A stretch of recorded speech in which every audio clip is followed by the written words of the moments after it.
everyone, it is Evan here from the Trade Risk on Tuesday, August 14th, here with a midweek market recap video. We're going to cover all of the major markets and the current market environment. Thanks so much for tuning in. It is the dead of summer right now, so I know many people have other priorities like the beach and doing all the other wonderful things, outdoor activities during the good times in the weather and the slow times in the markets. But if you're here, congratulations for sticking with it, putting in the hard work. I will not be here this weekend, so the usual weekend market recap video that goes out on Fridays, that will not be coming out. Take the weekend off. I will be doing some traveling of my own. So if you're looking out for that, we will be back to our schedule next week. So let's jump into the markets here with the S&P 500 weekly time frame. That's where we like to start our analysis. This is the cash market for the S&P 500. You can see we are up slightly here on the week so far. It's only Tuesday, 2 days worth of trading, but we are up a little over 0.25% in the S&P 500. And if we zoom in a little bit closer at this week's candle, so far it's been a fairly quiet range, but you can see there is a tail on the bottom end of this weekly candle so far that indicates that we did initially sell off to the downside to kick off this week, but we did find some buyers there, some failure to continue lower, and now with today's reversal, today's action in the markets, we are now back to the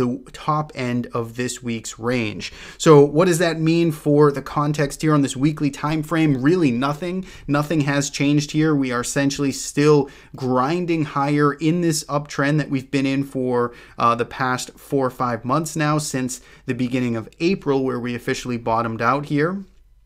And we are continuing higher. We are in between two, what I would consider major horizontal levels or areas to pay attention to. It is this 2800 on the downside, 2790 to 2800, and then the old all-time highs in the S&P 500 that come in right around 2872. So we are in the middle of that, almost exactly here, and we're grinding higher, kind of a little bit lackluster the past 3 weeks worth of trading, but it's August, it's summertime. That tends to be, or it can be, what you get during this time when everyone is sort of checked out there on the institution side on Wall Street. So that is the bigger picture there. Not much is changing. Bulls still holding on, even though we are flattening out in our slope.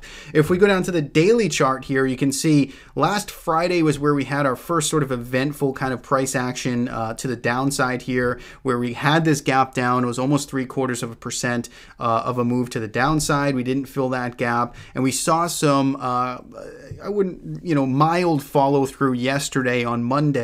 We closed lower by 0.4%, closed right at the lows of the session after an initial attempt to retest the highs from Friday, and we popped back up now here on Tuesday. So really back and forth, two-way trading, really kind of probably frustrating the majority out there of not really getting convincing follow through in at least to the downside so far. And heading into tomorrow, we will see if the bulls can get that follow through into this gap to fill this gap from last Friday. You can see we closed up towards the highs of the session here, but still not making an attempt or a move into that gap area so far. If we go down to the SPY ETF here, you can see once again price action, of course, is the same here, but we have this wedge here that we have drawn on our chart where we have these higher lows getting put in, and we do have higher highs, but you can see they are kind of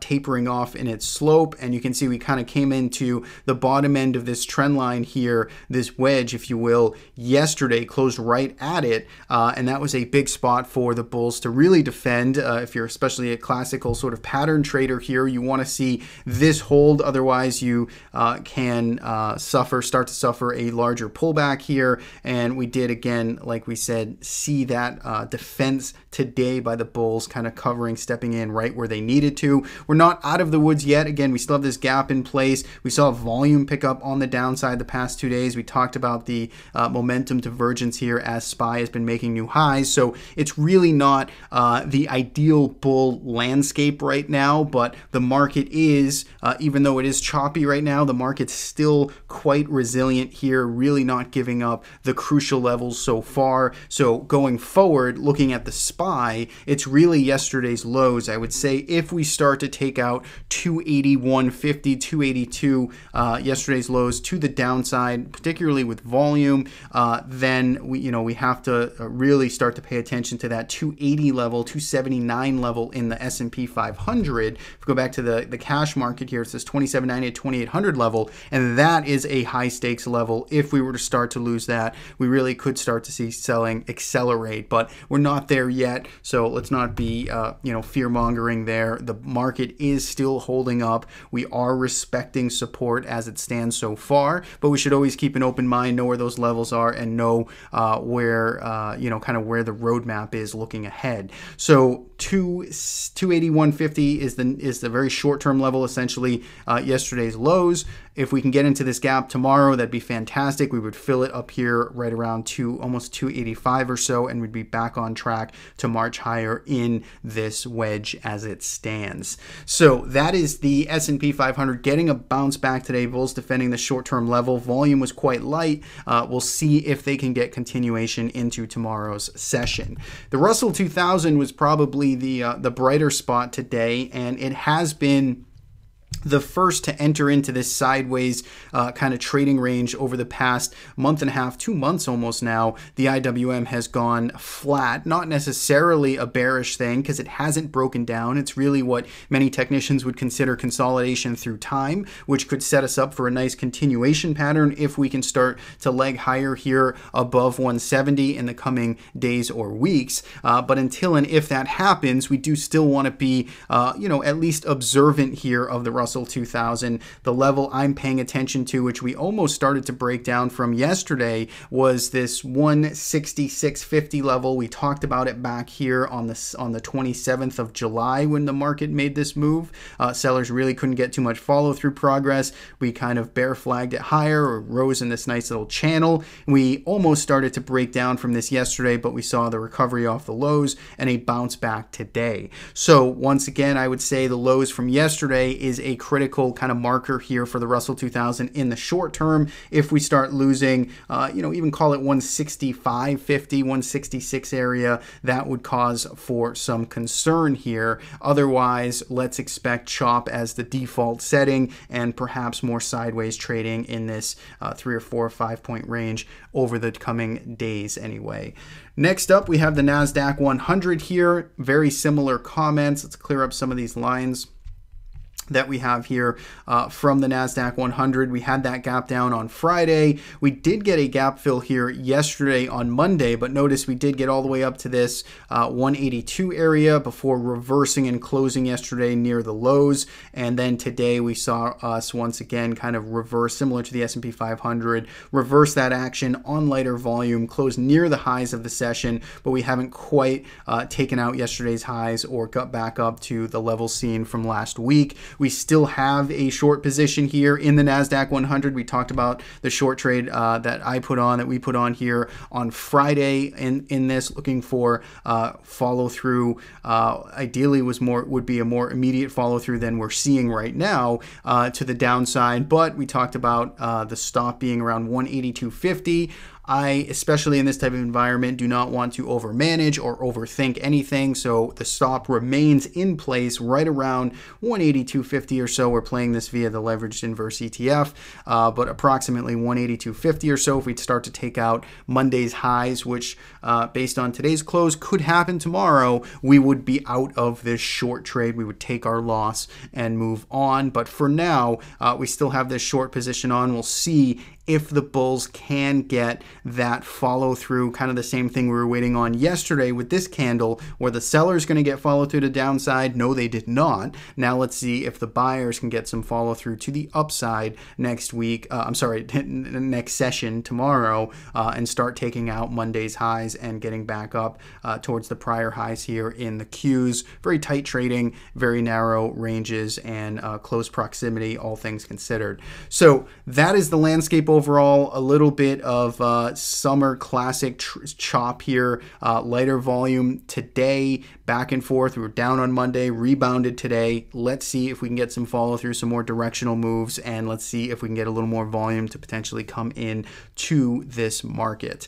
So that is the major averages. Let's get to some other major markets here. We'll go to TLT next, which sold off a bit today and a little bit on Monday as well. We are down about 0.4% so far this week. We have an inside week printing so far. We had a nice reversal, bullish kind of reversal week last week to the upside, finished north of 1% in the TLT.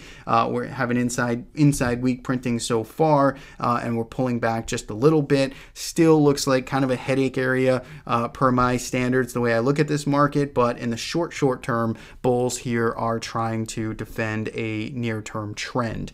Oil next, if we look here at the action on the week, also slightly down, a little over 0.5% so far this week, and oil has been struggling the past 7 trading weeks. It's closed lower 6 of the last 7 trading weeks, and if we go down to the daily chart, you can see again pretty much a headache, kind of choppy sideways area that it's been in.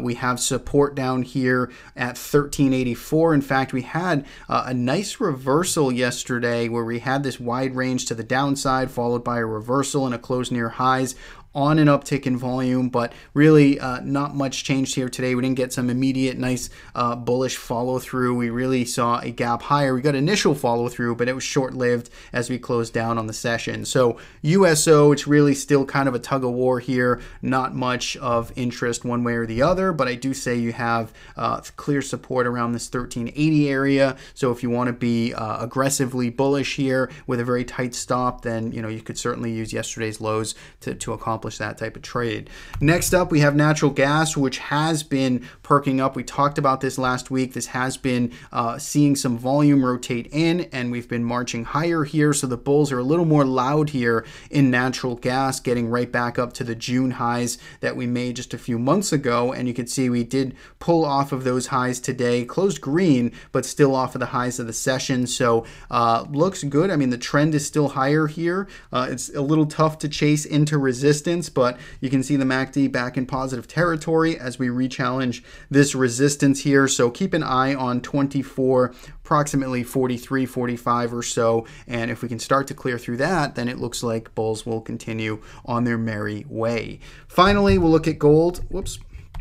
We'll look at gold and silver here, which saw some acceleration to the downside yesterday. It was a real ugly day for the metals, now 1.5% after an already sort of beaten down trend. Gold has been hammered over the past 3 or 4 months, and that really continued to accelerate yesterday. We're seeing a little bit of pickup in volume yesterday. It was a flat day today, more or less. So again, sellers just very much in control. If you're active, this market is in play. We have some MACD divergence here, positive divergence. In other words, we're seeing price accelerate lower, but we're seeing the MACD kind of make higher lows here, and that is a good sign, but you ultimately need price to reverse. You can't trade off of just this divergence alone. That will have you really in some tough spots. So let's see if we can get that pop higher. So far it just is not materializing whatsoever. And then finally on silver, we talked about it. We especially on last week's video, we talked about the real resilience here in silver, not getting that breakdown, just moving sideways, not taking out the lows from July. And here it was yesterday. We saw that pick up in volume, and we saw that 2% break extending this trend to the downside. So yes, there is some bullish divergence here in MACD as well for silver, but with price making new lows, really tough to get too excited here. We'd really just need to see it recover back above 1435, take out the highs here from Monday, and maybe you'd have a little bit of a false breakdown reversal at hand. So that is the market, major markets overall. Hopefully you guys are avoiding some of this chop or not getting too turned around in some of this price movement, but it is, it is an interesting time as always here as some of the markets test that short-term support area. We'll see how this week finishes off. And a reminder, I will not be around this Friday for the weekend video. So thank you so much for tuning in. As always, you can subscribe to our channel on YouTube every Tuesday, and ordinarily Friday is when we're publishing our market recap videos. So thanks so much and have a great rest of your week.